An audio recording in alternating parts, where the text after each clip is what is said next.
여러분 반갑습니다. 4번 책의 숙박시설 설계에 대해서 설명을 드리겠습니다. 교재 134페이지에서 146페이지 내용입니다. 지금은 숙박시설의 설계 도면을 보여드리고 있는 시간이고, 설계 도면을 이렇게 본다. 그리고 이제 다음 시간부터는 이 설계도면의 상세한 해설을 설명을 드리는 겁니다.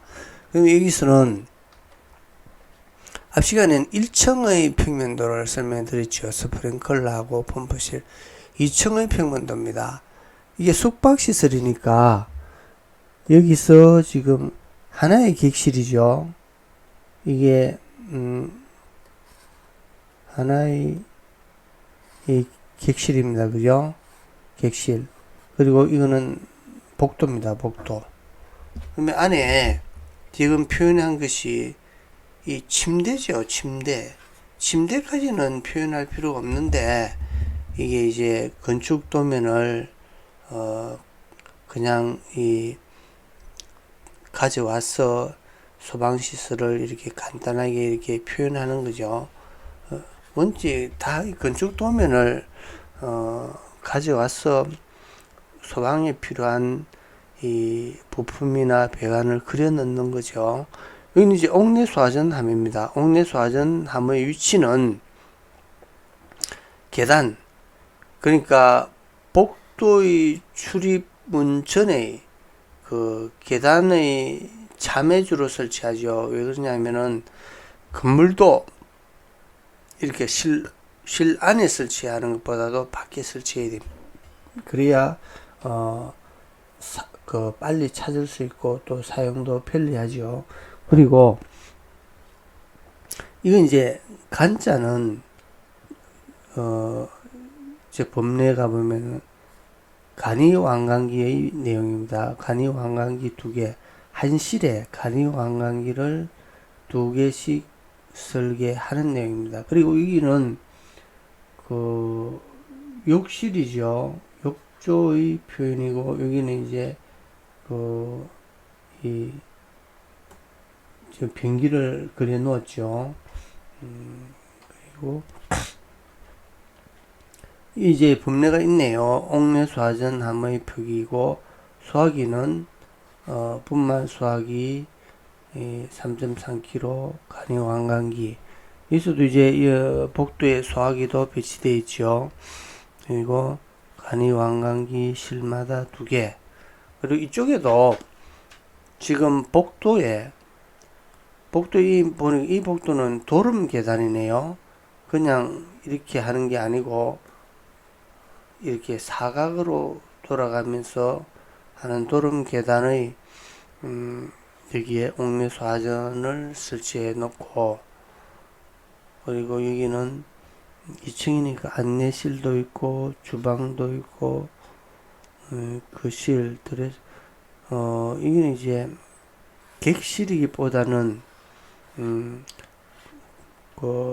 숙박시설의 관계자들의 주거시설이네요. 이렇게 그러면 여기에는 이제 전기도면에서는 주방에 여기서는 감지기는 정원식 감지기를 설치해도 이런 이제 판단을 하겠죠. 그리고 이건 이제 3층, 좀 전에는 2층이었는데 이 3층의 평면도입니다.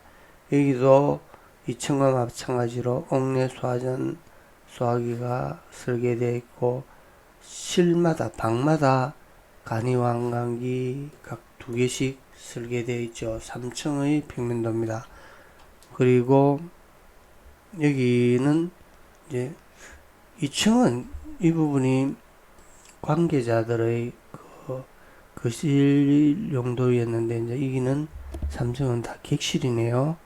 그러니까 간이완강기 2개, 여기도 이 간이완강기고, 이 완강기는 2층의 사용 용도입니다. 간이완강기는 객실에 있는 사람이 최소한 2인이 사용하니까 간이완강기는 1회용이죠. 1인 한 사람이 사용할 수 있는데, 그러면 간이완강기 2개를 설치해야 2인이 사용할 수 있는 거죠. 그러니까 화재안전 기준에 객실마다 간이완강기 2개를 비치하게 되어 있습니다. 예전에는 1개였는데 이제 기준을 바꿨죠. 그리고 이 완강기는 그 객실에서 이제 뛰쳐 나와가지고 급해서 이제 그 2층의 사람들이 사용할 수 있는 완강기를 설치하는 겁니다. 그리고 이건 이제 그 4, 5층의 평면도입니다. 여기서 각 실마다 간이완강기를 2개를 하는데, 이 간이완강기 왜 2개 한 실에 4개냐 하는데 그것이 아니고 이렇습니다. 그 5층의 설치 위치, 그 4층의 설치 위치, 그러니까 층마다 이제 위치를 달리해서 실제 피난할 때 그 수직으로 4, 5층이 내려오면 서로 이 복잡해지죠. 그래서 창문을 달리해서 간이완강기를 탈 수 있게, 그러니까 그 4층은 이쪽 창문으로, 5층은 이쪽 창문으로 이렇게 설계를 한 겁니다. 그리고 4, 5층의 평면도를 보고 있습니다. 그러니까 여기도 마찬가지죠. 4층의 간이완강기는 다 이 위치에 하고, 다음에 그 5층의 완강기는, 자, 여기도 5층이죠. 여기도 5층. 이렇게 한다. 그리고 이 소화기는, 이 4층, 5층의 전체 사용 용도고, 완강기죠. 완강기는 4층은 이 위치에, 5층은 이 위치에 설치한다는 설계 도면입니다. 그리고 이건 이제 옥상층은, 여기를 보면 소방 도면은 없지요. 이제 전기 도면에서는 그 계단의 감지기가 표현이 되겠죠. 그러면 여기도 이제 옥상에 보일러실이 있어가지고 보일러실의 용도로 소화기가 하나 있고, 보일러실에 이제 확산 소화기가 되겠죠. 이것도 이제 우리가 이 면적을 가로, 여기네요. 25, 45면은 7m죠. 그 보일러실이 크네요. 7m, 7천. 그리고 이건 뭐 한 4 정도 돼요. 4천 정도, 470, 28평방미터죠. 그러면 아니네요. 여기까지는 그죠. 한 30평방미터 되겠네요.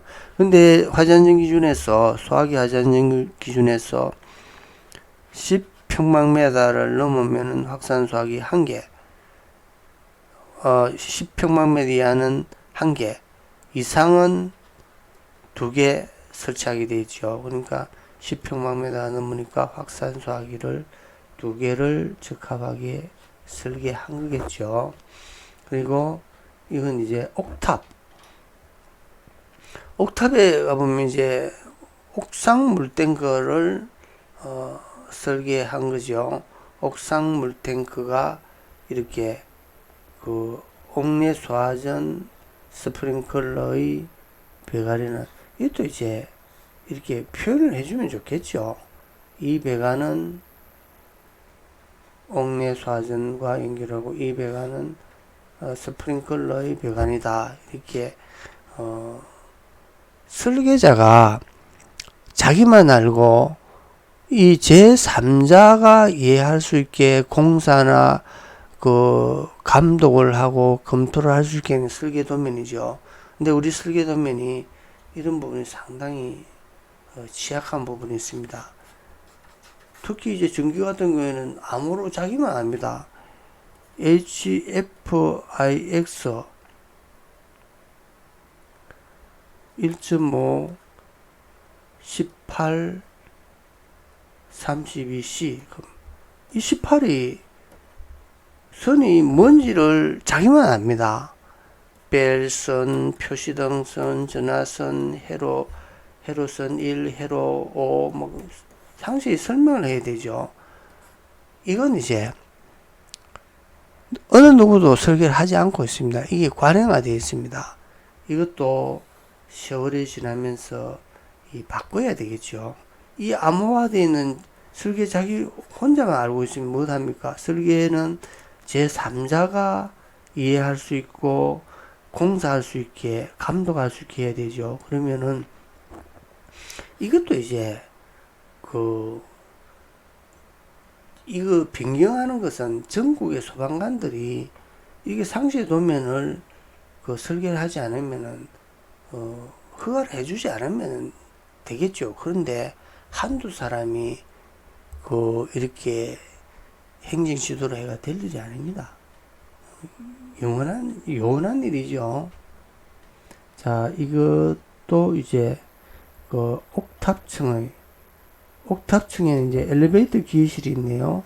그러면 여기에 전기도면에 가면은 연기 감지기가 있겠죠. 그리고 자, 옥내 소화전 펌프주의 배관도입니다. 여기서 펌프주의 배관도도 필수적으로 있어야 되는 부품을 설계를 했는지를 검토하면 됩니다. 그러면 펌프가 있고, 자, 토출적 배관에 체크 밸브가 있고 개폐 밸브가 있고, 이는 필수적으로 있어야 됩니다. 그리고 이 체크 밸브나 개폐 밸브 밑에 이래 성능시험 배관이 설치가, 성능시험 배관은 또 이제 성능시험 밸브, 유량 조절 밸브, 유량계가 설계되어 있는지, 그리고 플렉시블 조인트가 설계되어 있는지, 그리고 압력계 개폐 밸브 밑에 압력계가 있어야 됩니다. 왜 그러냐면 성능시험을 할 때 유량계를 보고 압력계를 보고 성능 테스트를 하는 거죠. 그리고 체크 밸브 밑에 이렇게 릴리프 밸브, 최저 압력 미만에서 개방되는 릴리프 밸브를 설계를 했는지, 그리고 허브축 배관에는 스트레이너 이 여과 장치가 설계되어 있는지, 그리고 여기에 펌프에는 진동을 흡수하는 방진 가대와 방진 스프링이 설계되어 있는지, 그리고 흡입축 배관에 이 개폐 밸브는 필수 부품이 아닙니다. 사실은 이건 설계하지 않는 것이 바람직합니다. 이 관행적으로 여기저기 이 사람 저 사람 설계자들이 이 흡입축 배관 개폐 밸브를 많이 설계를 하고 있는데 사용 용도가 없고 설치 경비가 필요 없는 설치비가 들고, 이게 설치됨으로써 마찰 손실이 커가지고 오히려 흡입이 장애가 되겠죠. 이걸 흡입 배관 수리하기 위해서 잠근다, 말도 안 되는 얘기죠. 이거의 사용 용도는 없습니다. 그리고 화재안전 기준에 설치라는 기준도 어디에도 없습니다.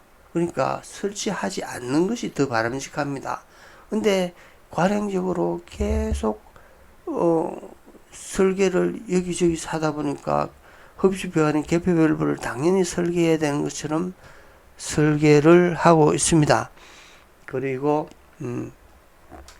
여기에 이제 압력 챔버도 이렇게 주 배관에 토출주 배관에 연기를 하기도 하고, 또는 충화 펌프의 토출주 배관에 또는 주 펌프의 토출주 배관에 연결을 합니다.